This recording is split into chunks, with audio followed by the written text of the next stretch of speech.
Welcome to the heart of downtown Anchorage. We are starting our journey right here on West 7th Avenue. Go ahead and face west, looking down the street, but do not rush to start walking just yet. I want you to take a moment to simply stand here and acclimate to your surroundings. Take a deep, deliberate breath of the cool, crisp Alaskan air. Depending on the exact way the wind is blowing today, you might catch the faint, salty, glacial scent of the Cook Inlet mingled with the aroma of roasted coffee pouring out of a nearby local cafe. Look down at the pavement beneath your boots and look at the precise, rigid grid of the streets around you. This highly methodical, highly organized layout is no accident. It dates all the way back to the year 1915, when the Alaskan Engineering Commission carved a sprawling, muddy, chaotic tent city out of the absolute wilderness. Their mission was to build a headquarters and a staging ground for the monumental construction of the Alaska Railroad. The federal government literally auctioned off these town site lots from the steps of a wooden platform, transforming a patch of wilderness into a booming frontier town almost overnight. But as you take your first slow, leisurely steps forward along West 7th Avenue, I want you to understand that human history here did not start in 1915. Long before this concrete, this asphalt, and these streetlights ever existed, the Dinoina Athabascan people traveled, hunted, traded, and thrived on this exact piece of land for thousands of years. They lived in brilliant, resilient harmony with the extreme, unforgiving seasons of the North. They understood the massive, treacherous tidal swings of the Cook Inlet, which boasts some of the largest tidal ranges in the entire world, second only to the Bay of Fundy. They harvested silver salmon, hunted moose in the dense birch forests, and picked high-bush cranberries in the late summer sun.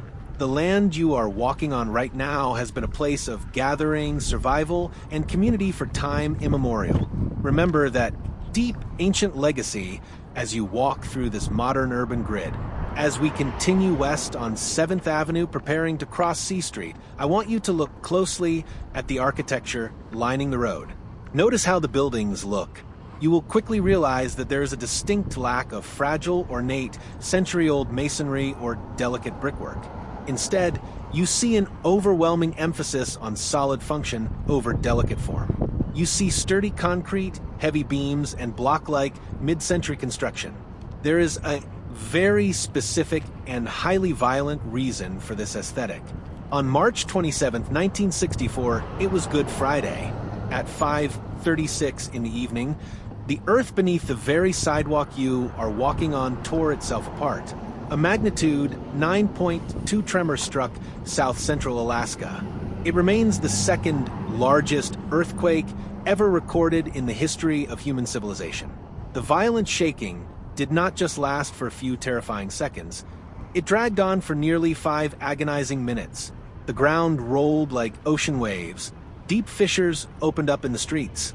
The clay soil that Anchorage was built upon essentially liquefied, losing all of its structural integrity. The devastation in this downtown area was apocalyptic. When the shaking finally stopped, the city was completely broken, cut off from the rest of the world, with its infrastructure in absolute ruins. But the people of Alaska are defined by their resilience. They did not abandon the city.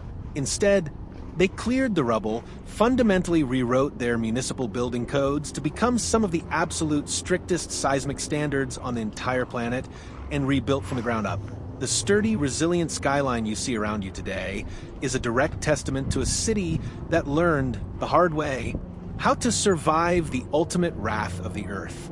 We are now approaching E Street. When you reach the intersection, go ahead and make a right turn heading north. Please take your time, keep your pace slow, and let the atmosphere of the city wash over you. As we begin to stroll down E Street, you will feel the energy of downtown begin to shift.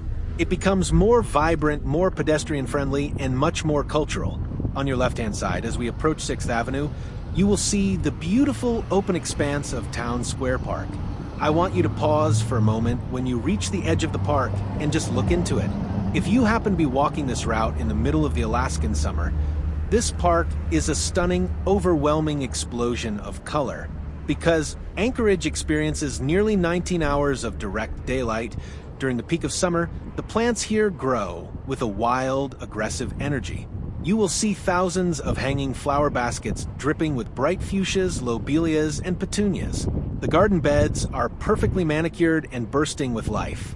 Anchorage takes immense, fierce pride in its summer blooms. The midnight sun allows for agricultural miracles, producing massive, record-breaking cabbages and vibrant blooms that you simply will not see anywhere else in the world.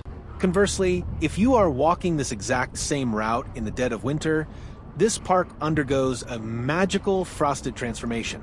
The days become incredibly short, with the sun barely cresting the horizon for a few hours of twilight. To combat the long darkness, the city drapes town's square park in tens of thousands of twinkling holiday lights. The snow piles high, and a bustling public ice skating rink is constructed right in the center of the plaza. Families gather. Music plays over the crisp sub-zero air, and the community finds warmth in each other despite the brutal cold. Just behind this beautiful park sits the Alaska Center for the Performing Arts. Look at its massive, sweeping architecture. This building is a vital cultural anchor for the state. Inside its grand halls, it hosts everything from local symphonies and traditional indigenous dance groups to massive, traveling Broadway shows. Anchorage is geographically isolated from the lower 48 states. It takes hours to fly to the nearest major American city. Because of that isolation, Anchorage has had to build and sustain its own rich cosmopolitan heart right here in the middle of the wilderness. This performing arts center stands as proof that living on the frontier does not mean sacrificing the arts, music, or theater. Let us slowly continue heading straight north on East Street. We are crossing Fifth Avenue now. Take a long look down Fifth Avenue as you cross.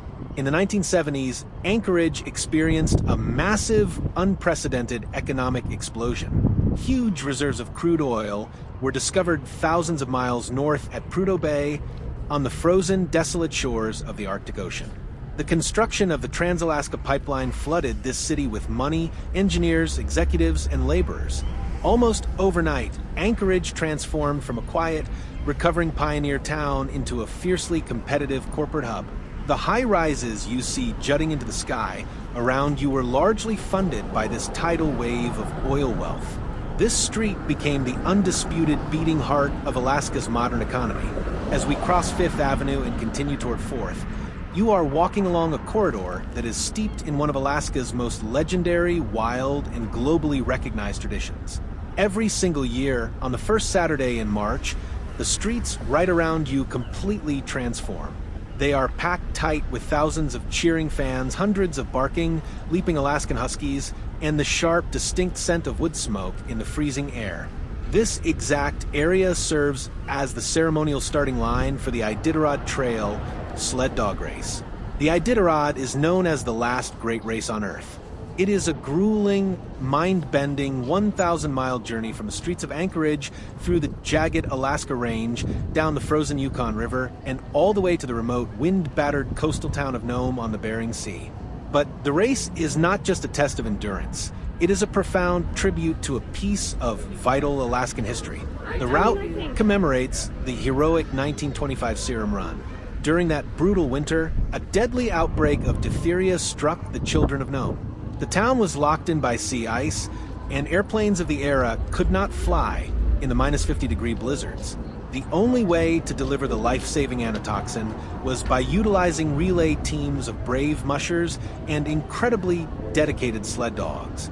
Men like Leonard Sepala and dogs like Togo and Balto battled blinding, white-out blizzards, fractured sea ice, and unimaginably freezing temperatures to carry the serum across the territory, saving the town from complete devastation. As you walk this very pavement on East Street, try to imagine the chaotic, thrilling, deafening energy of dozens of dog teams, their harnesses jingling, their breath pluming in the cold air, anxiously waiting to charge out into the frozen expanse of the Alaskan wild.